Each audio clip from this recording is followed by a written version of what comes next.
This is hell. There was a time when education was understood as a public good, as a way to become socially mobile, as a path toward the kind of success your parents could never attain. But that was before the popularity of running everything like an efficient business that seeks profits. When that thinking is applied to higher education, it can become a disaster, with top-down decisions being made without any input from faculty, staff, students, or the surrounding community that often depends upon the university, not only for its income and for its economy, but for its very identity. Here to help us understand the challenges facing higher education today, writer and historian Kelly Grotke is author of the American Prospect article, The Failure of Financialized Higher Education. Welcome to This Is Hell, Kelly. Hey, thanks, Jack. Thanks for having me on. Kelly is a board member of the 1833 Just Transition Fund, which provides pandemic relief to Oberlin County workers whose work was outsourced and were not rehired by the new contractor. You can find out more about the 1833 Just Transition Fund at learningandoutsourcedlabor.com, but a hyphen between each of those words. So learning hyphen and hyphen outsourced hyphen labor.com. And again, thanks to Trevor Griffey for recommending Kelly to be on our show. You can follow Kelly on Twitter at kgrotke2. So you write that despite federal pandemic aid of $69 billion, over 650,000 jobs were lost in higher education last year, amounting to 1 out of every 8 workers. This was the most extreme decline ever witnessed in the 60-plus years that the Labor Department has tracked specific industry numbers. Did those in the education sector, like those in restaurants, simply not return to their previous careers, or were the higher education jobs lost not by choice to some degree? I'm not really sure about that. I mean, the losses were just really, really widespread. There were places like Oberlin that just cut jobs or outsourced them. And I'm not sure actually what percentage of those might have been restored, but it was remarkable to me that there would be such enormous losses given the extent of the pandemic aid, which you'd think would be used to keep communities whole and to keep workers working. But evidently that wasn't the case. And at some places you even had tenured faculty cut, so it was a hard year. I wanted to ask about that tenured faculty, because you point out that in typically cruel neoliberal managerial fashion, most of those cuts in higher education were directed at the lower ends of the pay scale, affecting already vulnerable service and support workers and adjunct professors rather than tenured or tenure-track faculty and administrators. Does higher education, to some extent, not have a choice? Don't at least tenure-track faculty have protections within their contracts that makes it so the only choice higher education has is to cut the least protected? Yeah, I mean, I think the cuts on the lower pay scale or side of the pay scale are just, for a lot of institutions, just seem easier to do. And yes, faculty do have protections from tenure. But then you get places like Akron where they plead catastrophic circumstance, which allowed them to cut a lot of tenured positions too. And a similar thing happened at Ithaca College. So I think you're seeing the potential for the erosion of the protection of tenure in academia, and I think that's a dangerous precedent. Do you think we're looking at a future where there is no tenured faculty, where everyone is adjunct? I think there are definitely some business interests that would prefer it that way. I mean, it's you have an easier to control workforce, right? Tenure protects academic freedom. In an adjunctified world, you're basically at the mercy of the market. And adjuncts are not making a good living. I mean, I think it's a catastrophe for higher education generally to have so many adjuncts as it is. I think that they should really relook at certifying these institutions, because those are people who are working in very precarious circumstances, as Trevor explained when he was on your show. How much of an effect do you think that recertification process, or even the threat of recertification, what impact do you think that would have on the financialization that has happened at universities? Oh, it's an interesting question. I mean, I'm not really an expert in higher ed. I've more looked at the finance stuff, but I think it would be a major change if you denied certification to institutions that had, say, greater than, 20% adjunct. Even that would make a huge difference. So what happens to the students' university experience? What happens to their education when there isn't if there wasn't tenured faculty who had that academic freedom? How does that affect the students' university education experience? Well, I'm outside the university, although I have worked in an institution, with higher ed. But my general feeling is, I worked as an adjunct when I was completing my PhD, and so that's fine, right? That goes with the territory. But after I got my PhD, that's when I started working in finance because adjunct work didn't pay the bills. So you have people who are working for basically low wages, probably no benefits. And I think that inevitably is going to affect the quality of the education.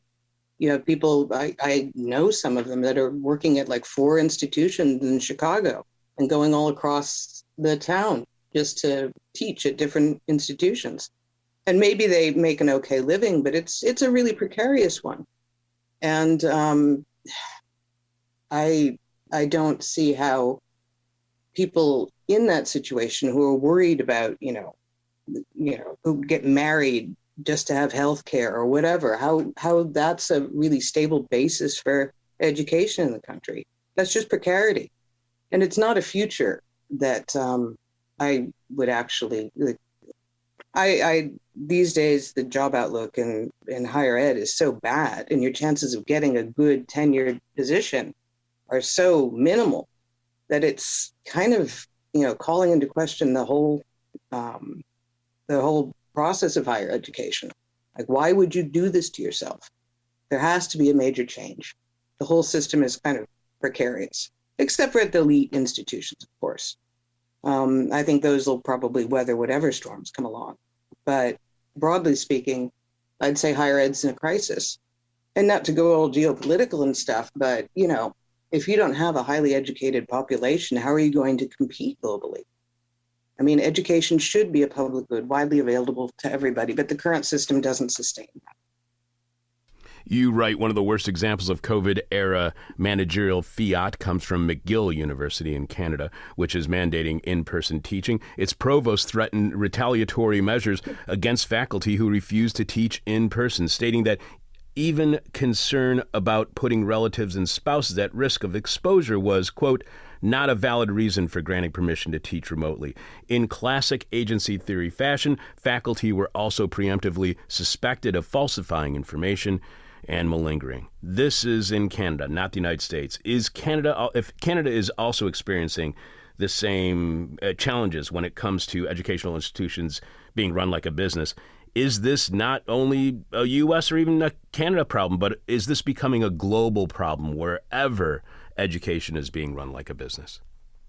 Oh, I think so. I mean, I was in Helsinki for about 4 years, and I worked in the law school.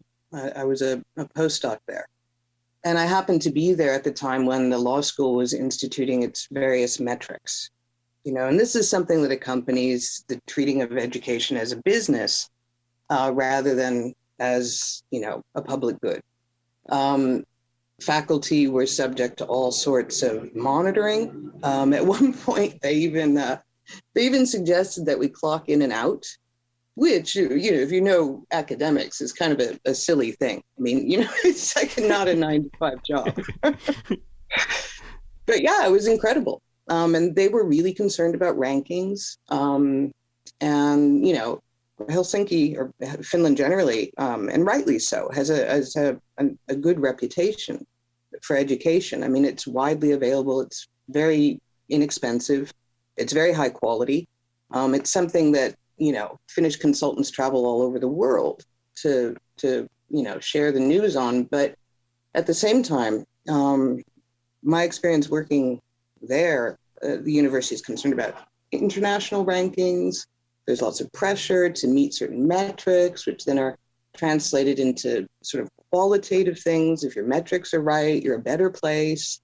It's a ridiculous kind of educational arms race, and I that's my experience, and with European context, and they have a more stable system. There's a lot of postdocs and things that support people that would otherwise here be adjuncts. So it's a bit of a different system, but yeah, I mean, you're seeing the late neoliberal university there too. So private financial interests are making decisions on education, not educators. But how can private financial interests, how can they make money or earn profits off schools that have now fewer qualified instructors who work in far more precarious conditions with lower pay and benefits, a worse education experience, and higher tuition? How do they make money? Basically, the money comes through tuition. That's, I think, for most universities, that's kind of the operating budget. But you have differences between like the public system and the private one. And I've looked at one big, in detail, studied in one big public university and then Oberlin. And Oberlin is, a small liberal arts college, private, with a pretty enormous endowment. In public universities, some of them have endowments too. And you'd think, I mean, these are giant piles of money, essentially, right? And so it's less the university making money, although they are, but the people that are have interests in what the endowment is invested in are making tremendous amounts of money. And I'm still kind of studying all of this stuff and trying to figure it out because it's a complex system. But looking at the synergy that you have between these endowments, which are getting bigger and bigger and bigger, right? I mean, it used to be that I thought that the endowment was, a rainy day fund, right? And this past year has definitely been, a rainy day period at best. And so it was kind of like, well, at Oberlin, they fired they fired or outsourced over 100 workers, right? This was planned before the pandemic, but they went through with it despite the pandemic. Now you're talking about also depriving people of benefits like health insurance, right? Oberlin's has a history as being a highly progressive place, right? It's right wingers love to bash on it.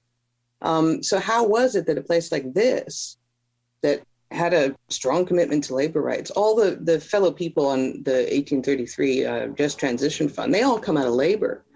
I came out of finance, and so we kind of banded together to try to understand what was happening there. And that's kind of where it began for me. I'd been following Oberlin's endowment for about a decade with increasing alarm because they were allocating ever more percentages into alternative investments. And I think that this has created a problem. In the early, like around 2010 or so, there was a paper that came out, an economics paper, talking about endowment hoarding. And at the time, as I recall, they didn't really have a reason why this was happening, except for maybe U.S. News and World Report, right? So the bigger your endowment, the better your university or whatever. But now it's become clear that it's more complicated than that. There's hoarding, but the endowments are locked up in these very complex, very non-transparent investments that are making tremendous amounts of money for people on Wall Street. Because the secrecy here is the thing. Nobody really knows how much money has gone from endowments into the finance sector. That's not required to be disclosed. And I think that's a huge problem because, as you see tuitions rise, and Oberlin is now just like, I couldn't afford to go there. It's just under $80,000 a year to attend. When I left, it was $20,000, and that was considered incredibly high. And this pattern shows no um, no no sense that it's going to stop, right? Tuitions are going to keep going up. And institutions aren't using their endowment, or they're using a very small percentage of the money in the endowment. And costs continue to rise, and higher ed's becoming unaffordable, the kind that I had and I really enjoyed. I love it. I love the place, but it's out of reach for a lot of people now. And that's bad. And you're right that this process has taken hold. It's through the ever-expanding world of alternative investments, and I just want to make sure people understand what these are. You give them examples of private equity, hedge funds, venture capital, REITs, that's a real estate investment trust, and others. These funds often lock up investor money for years, preventing investors like universities from accessing it during a crisis. Why do these investments need to be locked up for years? Is that the only way these investments can earn money for those who have bought these investments, to have them locked up for years? Well, because they're so secretive, it really is hard to get information about like what any particular institution is doing. But generally speaking, like in a private equity investment or so, you're looking at a maybe 10, 15, 20-year term, which means that, you put your money in the pot and you're not going to know until it closes how much you've made on it. And if you withdraw, you're usually going to face a penalty, and those are usually pretty stiff. Alternative investments are basically, there's kind of a family resemblance of types of investments that in one way or another exempt from the Investment Act of 1940. The exemption was kind of procured. What was it? Alfred Winslow Jones, I think, was credited with the inventor of the hedge fund. And the argument was that between sophisticated investors, you didn't need a lot of regulation, right? It was like, you can't tell rich people what to do with their money. They're informed, they know what they're doing. And so that justified the very light, if any, regulations that these investments were governed by, right? And that's also when the fee structure came into being, the 2 and 20 model. We make 2% annually plus 20% after a certain threshold gets reached, which made them incredibly profitable. And at that time, like, you'll find this unbelievable. At least I did when I first heard about it. When this was like, post-war era, the tax rate at that time, I think, on the exceedingly wealthy was 91%. It's been a political choice to have that change radically. And you also had because the tax rate was so high on personal income, that's when the carried interest loophole kind of entered in, because capital gains were taxed at a lower rate, right? And that's still the case. So this is one of the engines of profitability that's kind of captured endowments in higher ed. Some places more than others, but Oberlin's allocation into alternatives is like, it's around 65%. That's very high. That means that the money is not accessible. And endowments are complex, and there are lots of reasons, alumni donate to a particular cause or whatever they want to invest in. So there are all of those restrictions as well. But basically, these things are very profitable for Wall Street. And they're governed by these secret contracts. A few of them have been leaked. So you don't really even know if there are any conflicts of interest. You can't really tell. I mean, you can dig around a bit and find some clues, and maybe you can uncover something. But this is part of the capture of higher ed by finance. And at Oberlin, a place I know pretty well, it's changed the character of the institution. I mean, when I was in grad school, I remember sitting down, Leon Botstein from Bard had come in to talk, and he was asking me where I'd gone as an undergrad. And I said, Oberlin, and he says, oh, that place has a reputation for being really hard to govern because it had such a strong faculty governance presence. That's kind of gone. And I think part of that has to do with, the way that higher ed has become profoundly indebted to financial interests. Basically, from some faculty there, it's like, the trustee kind of owns the place, faculty ask questions about the investments and what the actual returns are, and they get nothing in response. It's become very much more autocratic. So the sense of self-governance in the faculty has really declined. And I expect that's the case with a lot of other institutions, but it's definitely the case at Oberlin. You write all these alternative investments are barely regulated and not at all transparent. So how risky are investments in alternative investment? Because you would think that a university would not be taking risks, that they wouldn't be looking for short-term gains, but long-term gains, believing that the university is something that is going to be there. It's a historic institution, is going to be there for a while. So you would think that they would be aiming for short-term or for long-term gains, not short-term. So how risky are the investments in alternative investment? Oh, I think it can vary a lot. I mean, but, the risk goes up the more secrecy and lack of transparency there is. I mean, you don't know, for example, until the term of the investment expires, how much you've actually made. And the investments are being used. I come at this from the angle of valuation, right? These things are really difficult to value, right?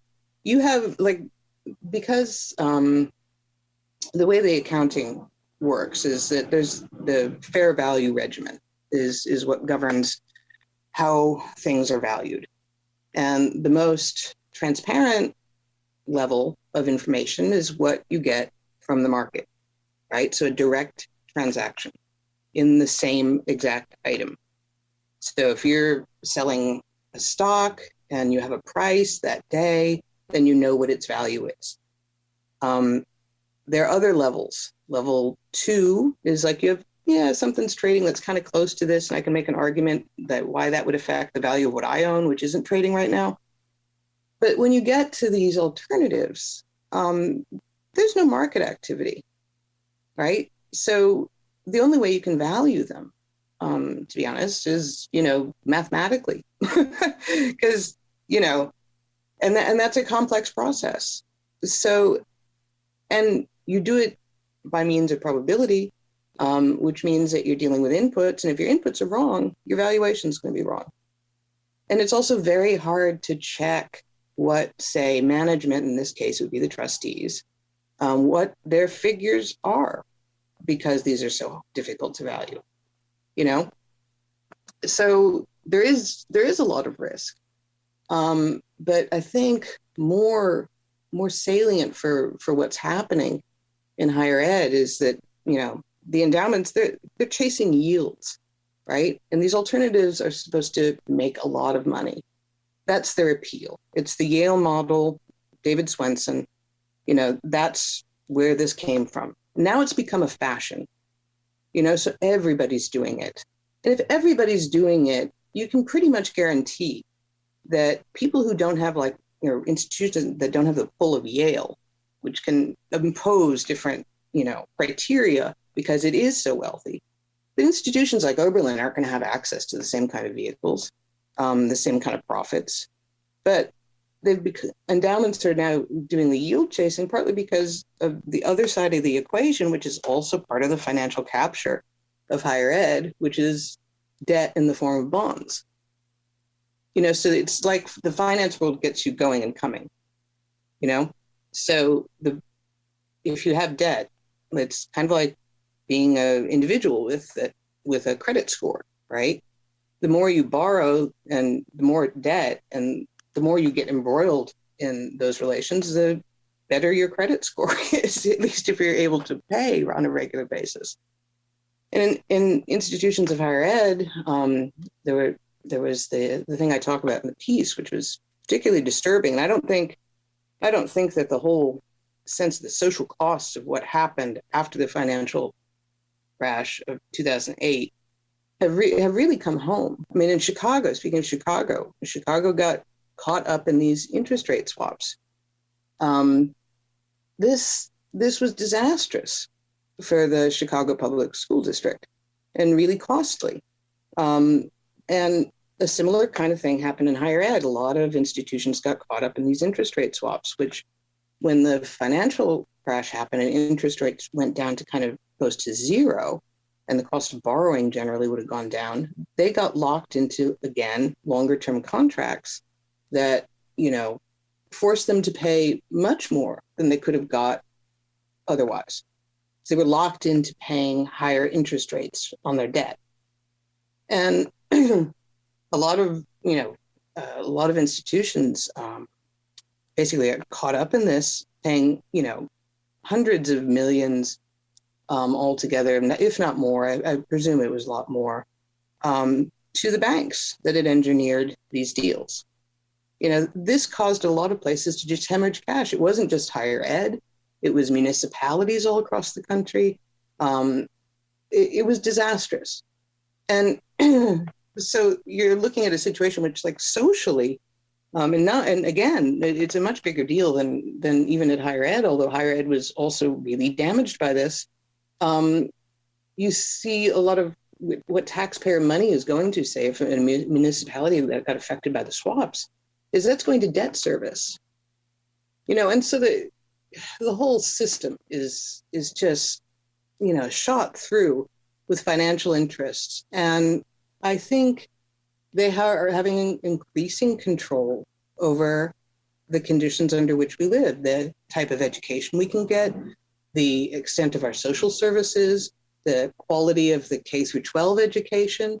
Because, if Chicago's public school districts hemorrhaged $50 million, that's money that didn't go to that district. And that's a predominantly minority district. I think it's upwards of 80%. And so you can see how, finance contributes to systemic racism as well. I mean, it's everywhere. And there's got to be a better way of doing things. As you write, alternative investments inevitably cause negative and damaging social and economic effects. If they are so damaging and destructive to society and the economy, in your opinion, why are they not being regulated? Why do we let that damage go unchecked? We saw what, as you're pointing out just now, we saw what happened here with Chicago Public Schools losing $50 million, having to close down a lot of schools, having to have trouble with, trouble with negotiating with the teachers union. So if they're so damaging to society and the economy, why do we just let this go on? I think because we unfortunately live in a country where money is speech. This is an incredibly wealthy industry. They make a lot of money, and I wish it were different, and I hope it will be someday. I hope that if people realize that the systemic effects that this type of finance, this unregulated finance is having, that maybe we can oppose it, but it's very wealthy and very powerful industry. And they're going to lobby, in Biden's infrastructure reform package, private equity is all very interested in and hopeful, I think, that a lot of public assets might get transferred into their hands, because the argument, as you know, is like private interests run things more efficiently. Well, no, they don't. That's ideology. That's pure ideology. And it's really destroying the quality of life for the rest of us. I think this is one of the wealthiest countries in the world, right? We could do better. That's the thing that really gets me, is that whole concept, as you were just touching on, of running anything like a business. It will be run more efficiently. It will be more effective. And it was always the pitting of government versus, or the state versus capitalists. Who can run the economy better? Why is running an university education, why is running an educational institution like a business not good for an education? Well, because I think it reduces education to brand, right? It becomes a commodity. It's not something that enriches your lives, that gives you skills that you can use, that shows you different ways of being. And it's a commodity. I mean, honestly, if you look at the Moody's higher education methodology, it's kind of funny. I mean, I'm not against fiscal responsibility. That's not the point. It's the commodification, you know? So basically, from Moody's point of view, a place like Liberty is about equivalent to Oberlin. They just have different audiences. Different people are attracted to their brand. It's a very instrumentalized view of education, you know, and fine, yes, institutions have to be, you know, run well. But when you only look at the money, you lose a lot. At Oberlin, I think there's been a loss of a sense of community. Now, I've been in touch with some of the people who were let go. Some were able to take early retirement, and they talk about how betrayed they feel, you know, by the university's decision. There was no attempt to bargain in good faith on the part of the institution. They just had to impose austerity, right, in order to keep Oberlin's brand alive. This destroyed a sense of community. And I think that's part of education too. Institutions work within communities. They have ties to those communities. They employ people in those communities. It's particularly evident in Oberlin because I think, you know, outside of the college, that's pretty much the town. And, you know, the businesses that are in the town are also supported by the college indirectly because students will buy things and go to restaurants and all these things. So it's got a poverty rate of about 25%, if not higher. And there's a real sense of betrayal. Like, you know, they felt the workers felt like they were part of a community, and they just basically got kicked to the curb.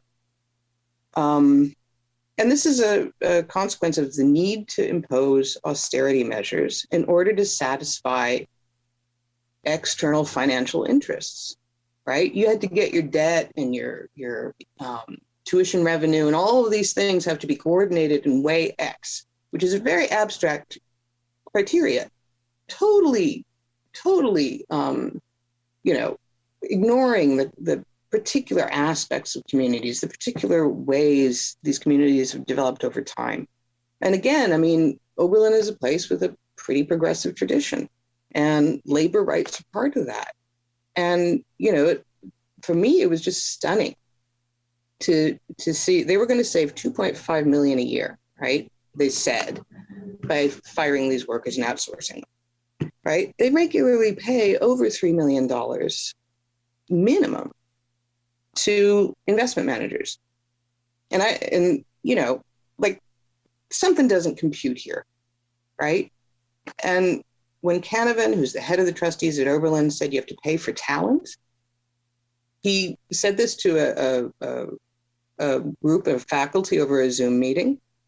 You know, when they asked him, how much are you actually paying investment managers? How much of Oberlin's endowment money is going to Wall Street? He wouldn't say. There's no disclosure on any of these things. So, you know, this is how it is at a lot of places. I don't know of any single institution that's invested in these kinds of things that is voluntarily disclosed how much they are actually funding to Wall Street. Now, just think, I mean, I did a brief look at the Ivy's 990s over the decade after the crash, minus Harvard, which is a separate thing. But they were paying over a decade at least $250 million in investment management fees. And according to the work of Ludovic Philippou at Oxford, he's like one of the big experts on private equity, he knows it really well. He says the real figure could be 5 times that much. You know, so speaking like when we began talking about education as a public good, right? How is it a public good when so much money, possibly $1 billion over a decade, just from the Ivies, went into the hands of Wall Street? How does that serve anybody but Wall Street? That's money that could have been invested in education, but it's not. And as you said in the introduction, I mean, you know, the top fund managers would easily be able to afford whatever tuitions ended up being. Like, say 10 years from now, maybe they're $150,000 a year. The rest of it gets saddled with debt. and that's just criminal. And it can't be sustained.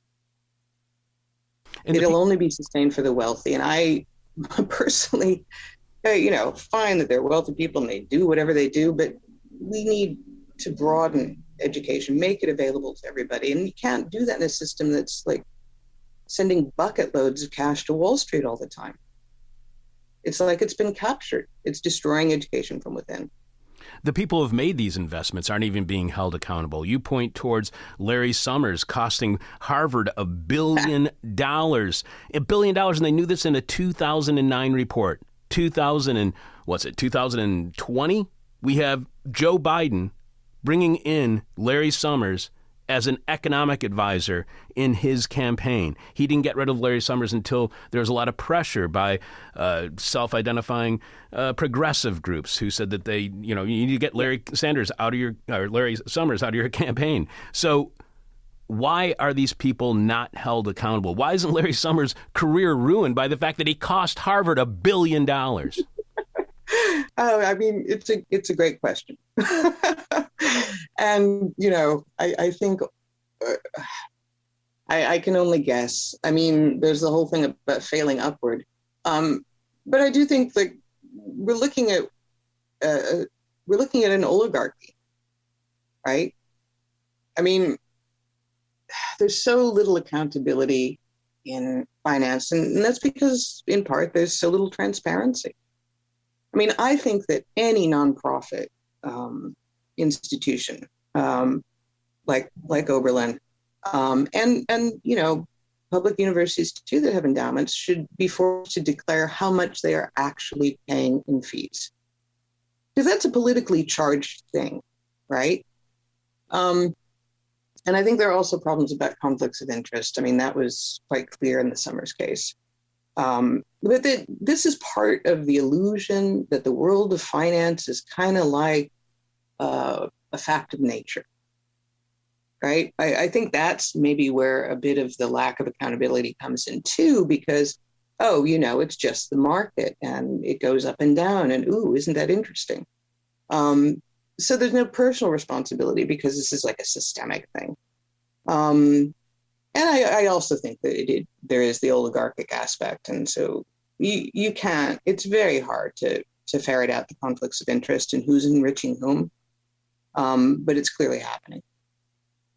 Are the external financial interests that impose austerity on these higher education communities, when they...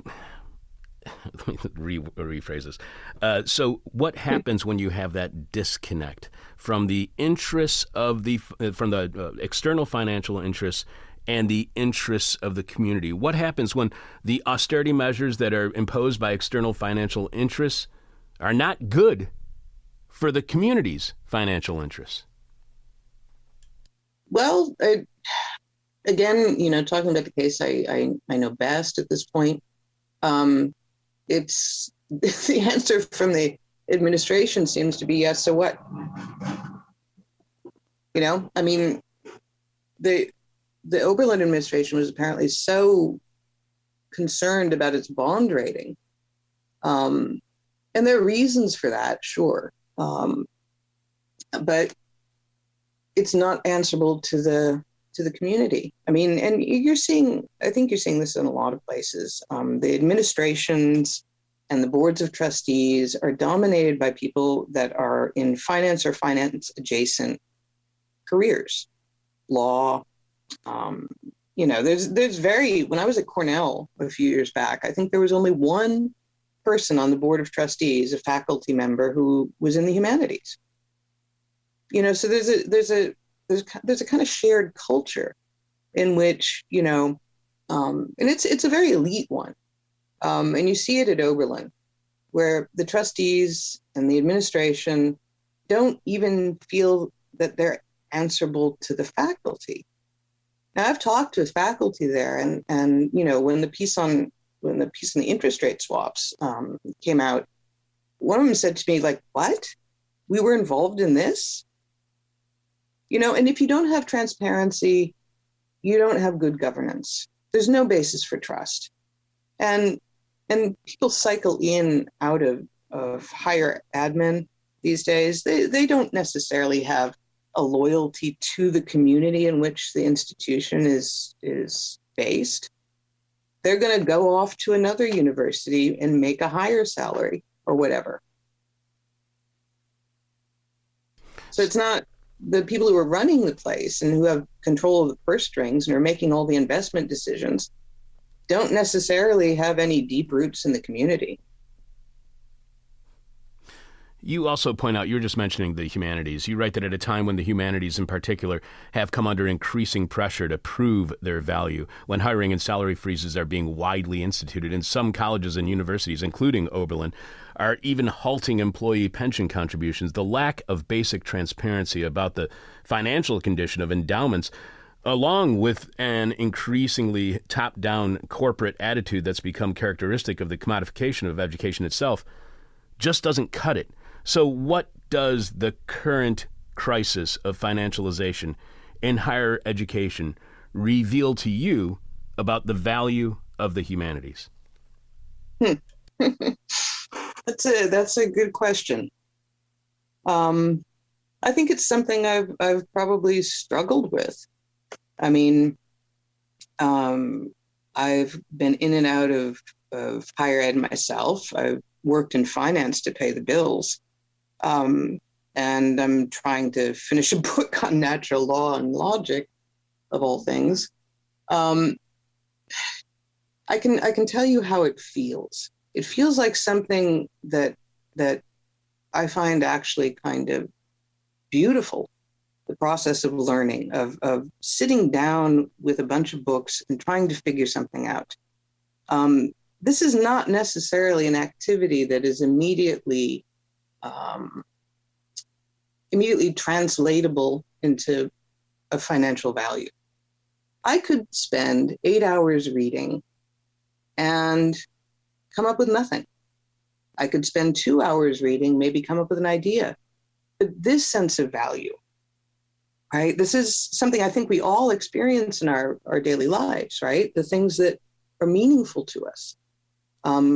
As a historian, one of the things that's meaningful to me is, the work I've done. But it's the sense that there is no other value than the monetary that I think is really, really disturbs me.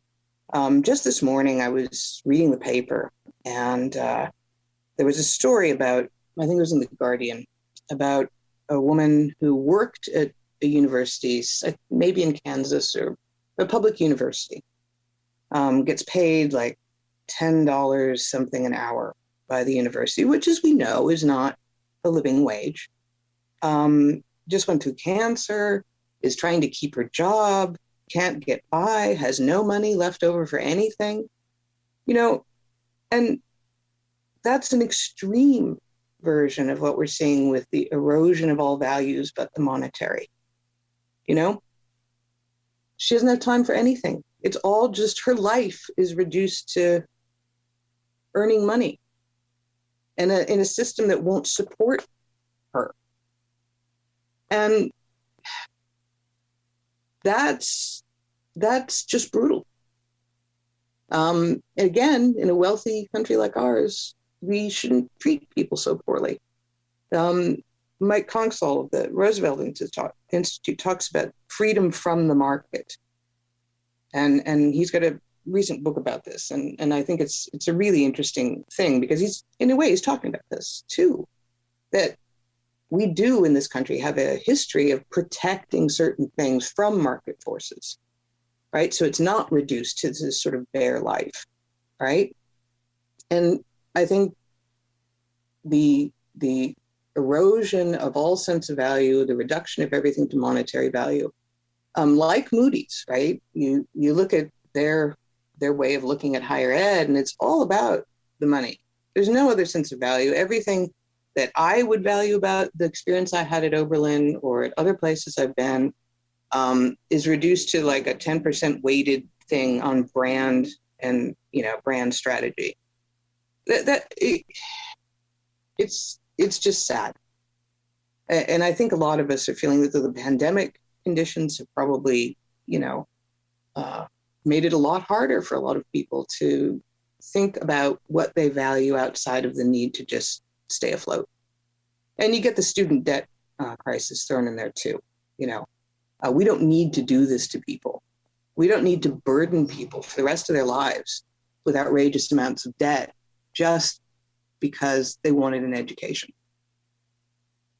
The other part I don't get about this, Kelly, is the contradictory nature of it. Because you write of Oberlin, depriving some of the college's most vulnerable employees of health benefits and income is bad enough for a historically progressive college in a town with a poverty rate of over 20%.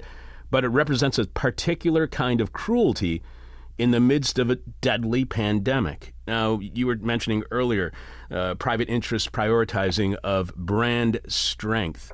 How bad can austerity and alternative investments be for a college like Oberlin that prides itself on being progressive? How bad is this kind of financialization process and alternative investments for Oberlin's brand progressivism? It's very bad. It's very bad. I mean, people there have told me that it's like they want to turn Oberlin into some kind of weird fourth tier whatever, right? It's not only that they were violating they fired unionized workers and outsourced them. That was one thing, but they were also doing other things at the same time. They gutted the co-op system, which Oberlin is kind of unique. It gives students the opportunity to live collectively and to cook collectively, and it lowers the cost of their room and board. Recently, the administration, and this was part of the same austerity package, right, decided that wasn't efficient enough, and so they basically gutted that. And now if you want to join one of the co-ops that still survives, because a lot of them didn't make it, you're basically paying the same room and board. So it destroyed the whole advantage for students, and also it's a pretty unique culture. They also had a kosher halal co-op. So Jewish and Muslim students were living and working cooperatively with each other. It was pretty unique. That's gone. That's gone too. So yeah, it's kind of an austerity package, and it just got imposed. A lot of people protested, right? But the administration would not be moved. It had to do what it was doing. It wasn't going to listen to any arguments. It wasn't even going to try to find a creative way of getting out of this. And yeah, I think they've done a lot of damage to the thing that Moody's thinks is actually important, which is the brand. People go to Oberlin because they're drawn to that progressive history, and I've talked with students there still, and they're as good as they ever were and as interested in these things as they ever were. And they're opposing all of this stuff.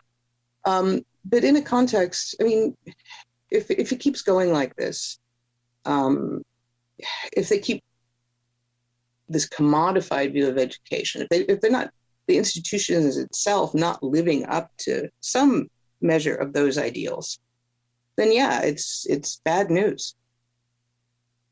One last question for you, Kelly, even though I could ask you another 40 that I have written down here. We've been speaking with writer and historian Kelly Grotke, author of the American Prospect article, The Failure of Financialized Higher Education. We've also been discussing with her an earlier writing of hers from back in February entitled Are Endowments Damaging Colleges and Universities? You can follow Kelly on Twitter at Kelly Grotke 2. And just before we go, I just want to make sure I mention this again. Kelly is a member of the 1833 Just Transition Fund, which provides pandemic relief to Oberlin College workers whose work was outsourced and were not rehired by the new contractor. You can find out more about the 1833 Just Transition Fund at learning-and-outsourced labor.com. Learning and outsourced labor.com with dashes in between. One last question for you, Kelly, and I promise we do this with all of our guests. Our final question is the question from hell, the question we hate to ask, you might hate to answer, or our audience is going to hate your response. You write